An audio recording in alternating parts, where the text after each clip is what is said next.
Welcome to What's Going On, the weekly podcast and videocast of First United Methodist Church in Yankton, South Dakota. Hi, and welcome to this week's episode of What's Going On. I'm Pastor Katie here at Yankton First United Methodist Church in Yankton, South Dakota, and I am glad you could join me for this episode. In this episode, we're going to be talking again about some of the big changes that are coming up in the life of the church. And I'm really excited about it. We got a lot of things happening, which is really great. Although I am not at all ready for school to be starting in less than a month. That's not okay with me, but that's all right. As you can see today, I do not have my cute sidekick with me. It's just me today. So if you're tuning in to see who I had with me, I apologize for that. But I do thank you for your generosity in letting Abigail be with me last week and having her add to the podcast, adding her own voice. I realize at this point I've had all of my family on here except for my middle son, Ethan. So at some point we'll have to get him on the podcast as well. So you'll have to look out for that in the future. So I want to begin today by just kind of going through a little bit of some of the things that are happening and coming up in the life of the church. And the first one that I want to talk about is this Sunday is a fifth Sunday. So that means that it is Bucket Sunday. That is a tradition that we have here in the church where on a fifth Sunday, which happens about 4 or 5 times a year, we will take a special mission offering in a bucket. So we call it Bucket Sunday.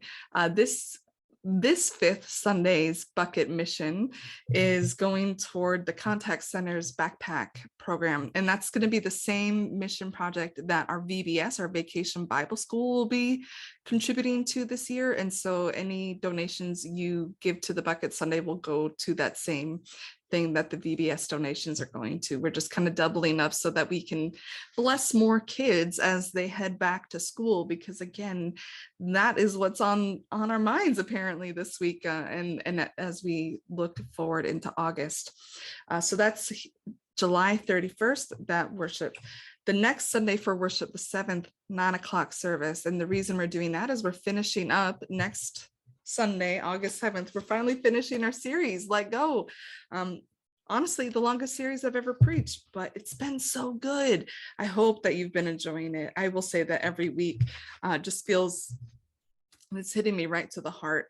And so I wanted to celebrate kind of this feat of spending the summer with Moses and the people of Israel.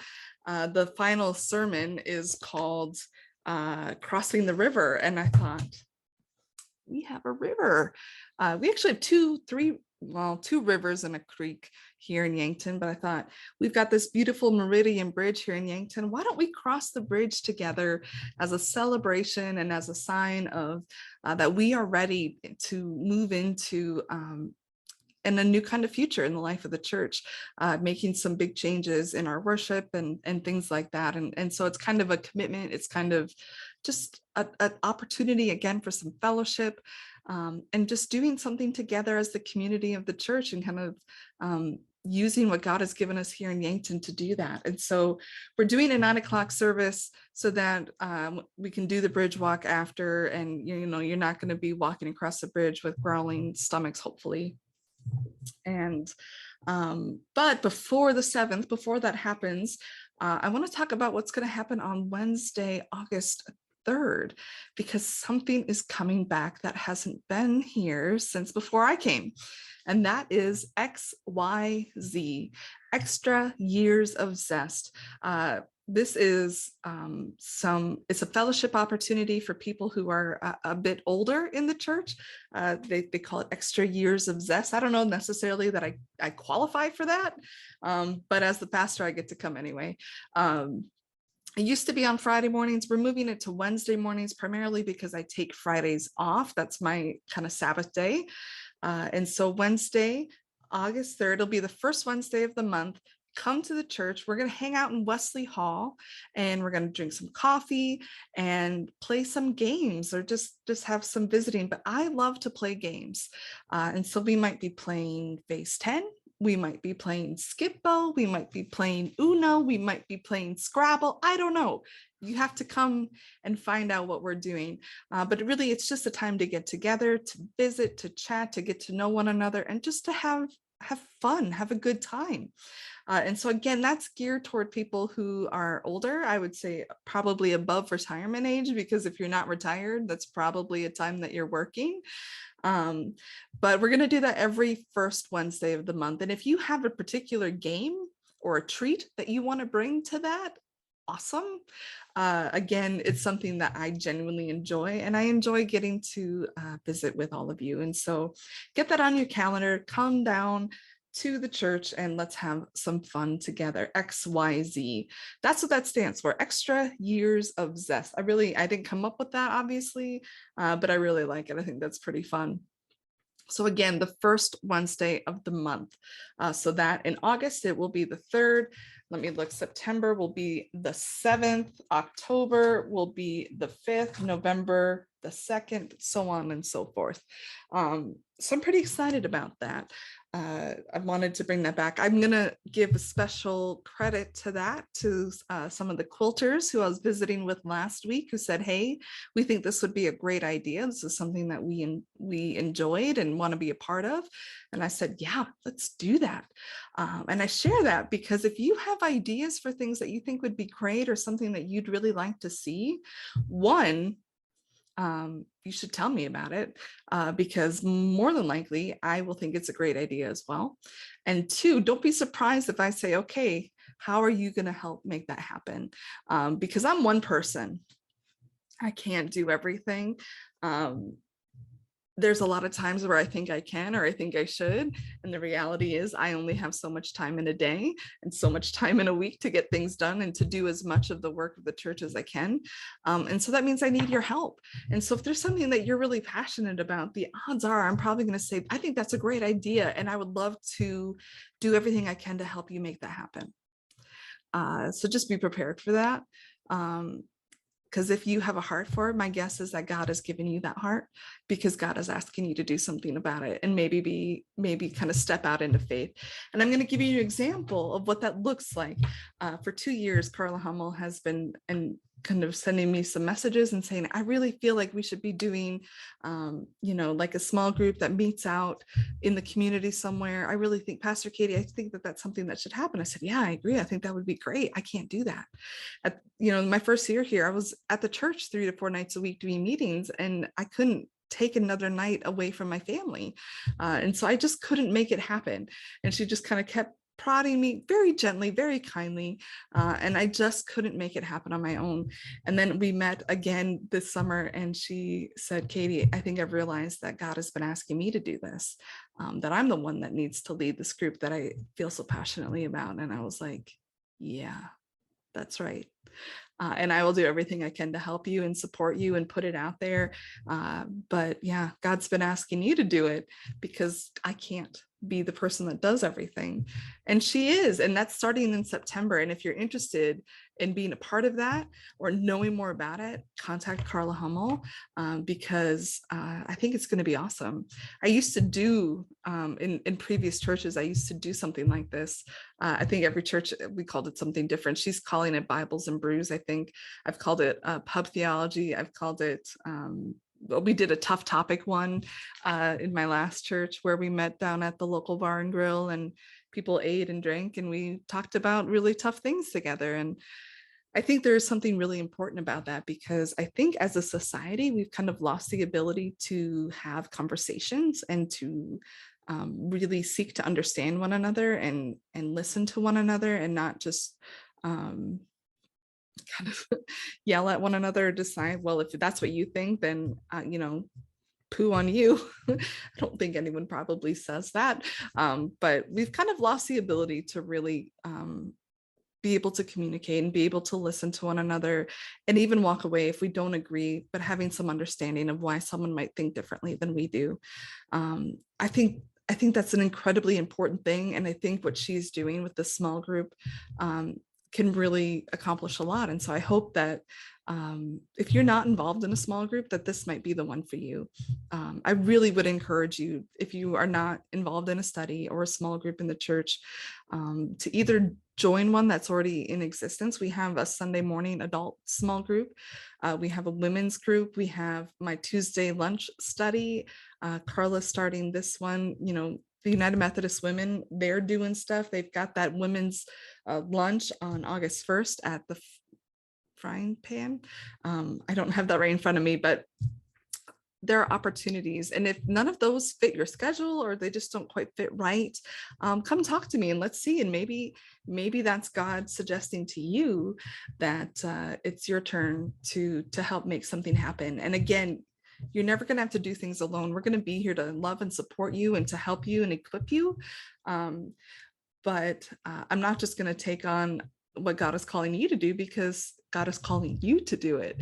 But I can't overstress how important it is, I think, to get involved in something in the church, whether that be maybe you want to get more involved in the mission work, or if you're like, how do we decide the missions that we're doing or the things that we're doing? There's a group that does that, and they would love to have you be a part of that.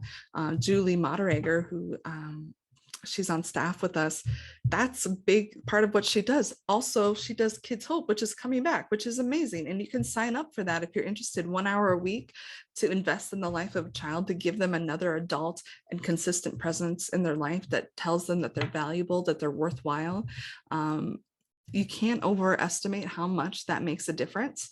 And so we want you to get involved somehow in the life of the church. If the extent of your church involvement is coming to worship or watching worship online, consider what else God might be asking you to do to be involved in the ministry and mission of the church, because we are doing stuff, but we put it out there for you to be involved in it.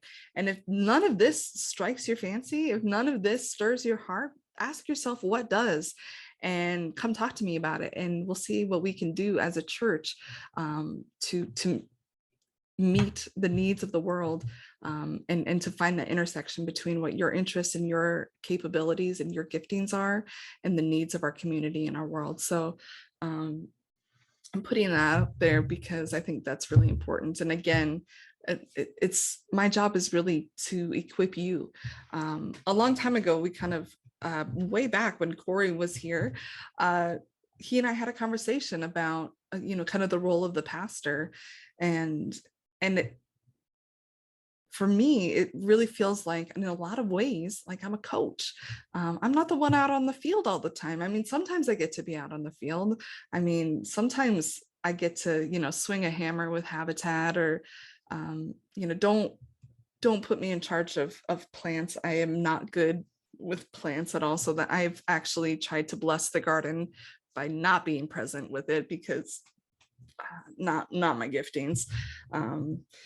But there are times where I get to do that, but more often than not, my job is to equip and to train and to coach you all to be the team, to do the work, to be to be organized enough to make a difference. And so, when you come to me, I'm going to do everything I can to make it possible for you to do what God is calling you to do, or to figure out what God is calling you to do.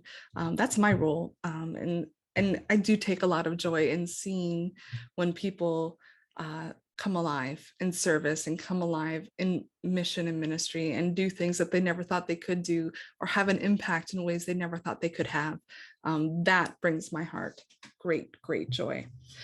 So moving on, in August, another thing that we're doing this year is a little bit different. We're doing something called Mom's Night Out, and that is going to be a one-night event for moms of our first kids and first youth, to be pampered a little bit, to have a nice night out, and to have some time for fellowship and worship together as we talk about kind of what we're doing as a church to try to meet the needs of our families.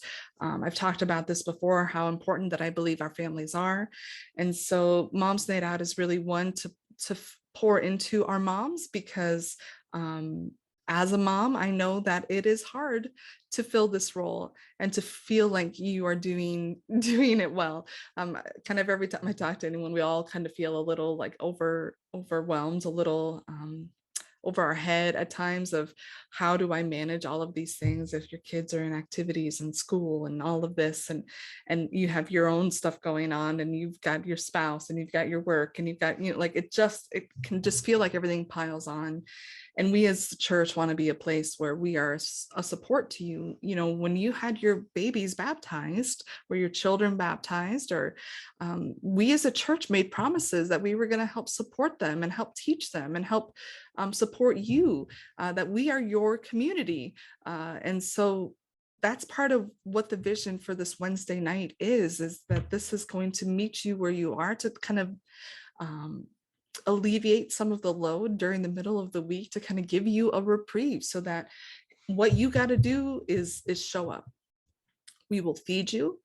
We will have worship for you. We will help disciple your children. Show up and plug in. Show up and plug in, which, by the way, when we launch that, we're actually going to be launching with a 3-week sermon series called Plugged In, to really plug into the life of the church, plug yourself into Jesus himself, and just get plugged in, because it's when we're plugged in that we really have the energy, have the vision, have the capacity to do and be who God wants us to be. But we have to be plugged in first. And so I'm really excited about that. I think that's going to be really fun. But Mom's Night Out, that is August 10th. If you haven't let us know that you're coming to that, please do, because again, we are catering a meal for that. And so we need to make sure we've got accurate numbers. And also we're doing a really cool little activity project thing that we also need accurate numbers for. And so please get back to us on that. And then we have Vacation Bible School coming up. You might be thinking, why do we do it so late? We want the last things of the summer.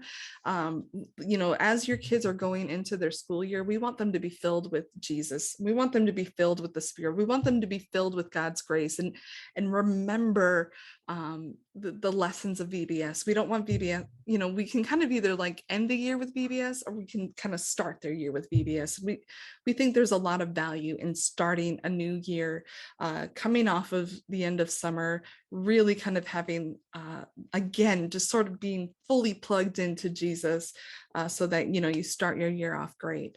And so we're doing VBS on Friday the 12th, Saturday the 13th, with the kids sharing some of their stuff, and worship on the 14th. 14th will be our VBS worship at 9 a.m. And we're doing 2 services that day, but 9 a.m. is really going to be our VBS themed one. So you don't want to miss that. It's going to be awesome.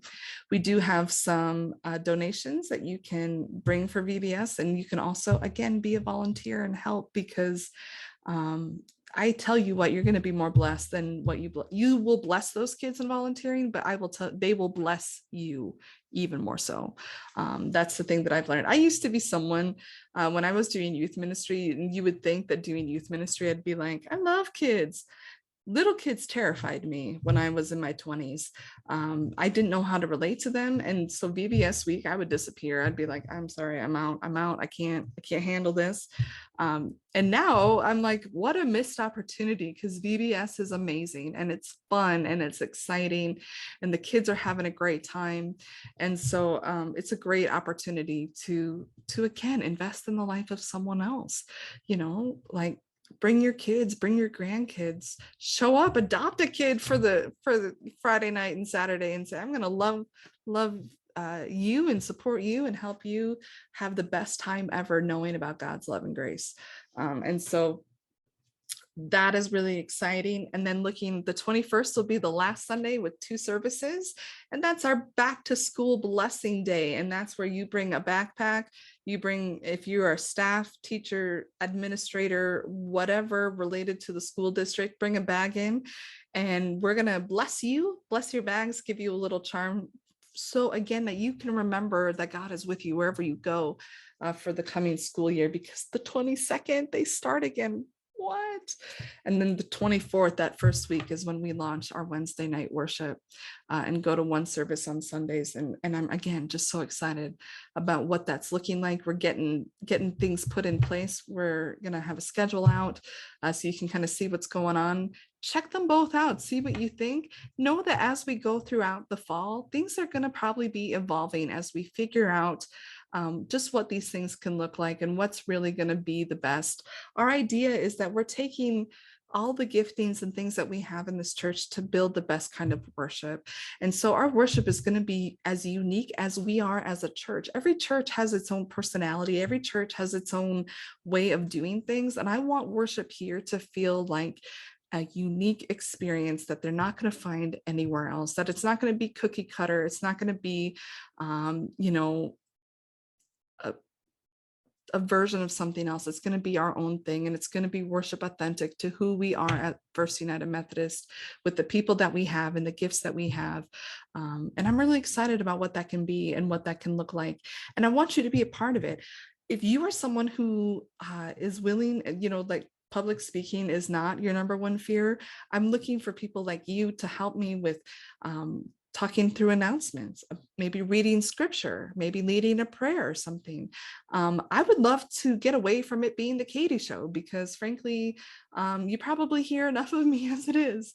But I would love to start really incorporating more and more people into the worship leadership of the church. And so if you are interested in being on a list that I can call and say, hey, would you like to read scripture today? Or would you like to help with announcements today? Or would you like to, or, you know, you tell me what your, you know, comfort level is, and that would be awesome. And then we can kind of get something going there. I think that would be really great. Again, we want as many people to be involved in the worship experience as possible. We still would love to have greeters. We'd love to have ushers.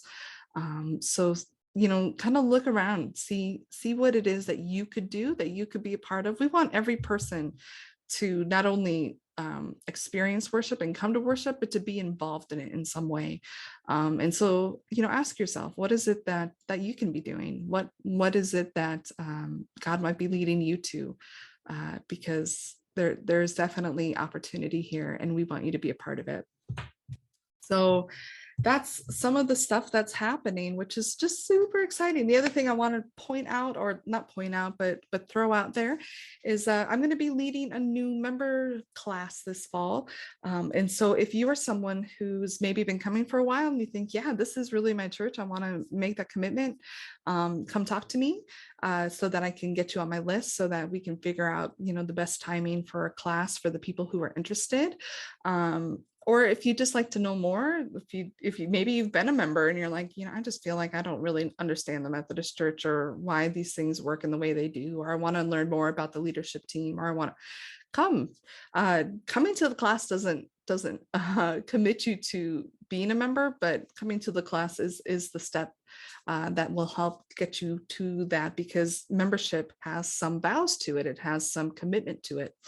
And so we want to make sure that it's the right fit for you, and that this is the right home for you. And hopefully you feel that way, because we want that to be true for anybody who comes through our doors, that this feels like home, that this is a spiritual home for anyone and everyone.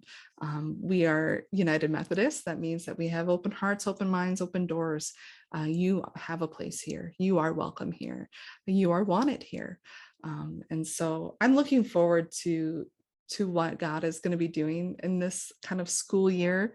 I think we're on our way to something pretty incredible, and not to discredit where we've been. Personally, these last 2 years have been amazing at what God has been able to do, in the way that God has moved in this church and in the staff and in the leadership. And you know, we've made some pretty big changes, and that's nothing to scoff at, because those are hard things to live through. Those are hard things to do and accomplish, and you've done that. And I just feel like there's really no limit to what God is going to do in and through us. And so I just want to thank you for that, and know that this church has been truly a blessing and continues to be. And I look forward to continuing to serve you all and to do the best that I can do to help make this place a place where God wants to be, a place where people experience God, and a place that we can equip people to do the ministry and the work of the kingdom. Yeah, it's good. It's all good. So if you ever have questions, if you ever have things that you want to ask me about or have concerns that you want to share with me, please know that I want to hear from you. If you ever have prayer requests, please let me know. I'm always wanting to be in prayer with you. And so don't ever hesitate to call, text, email, let me know. And I will do my best to meet with you, to meet you where you are, and to be a listening ear. So please never hesitate to do that. All right. Well, that's enough for me this week. Until next time, hope to see you soon, and God bless. Thank you for joining us on this episode of What's Going On, a video and audio podcast of First United Methodist Church in Yankton, South Dakota. We'd love to have you join us for worship on Sundays, and we have 2 options available. 9 a.m. is our contemporary service, and 10:30 a.m. is our traditional service. You can find those online as well at our website, www.firstumcyankton.org, or on YouTube.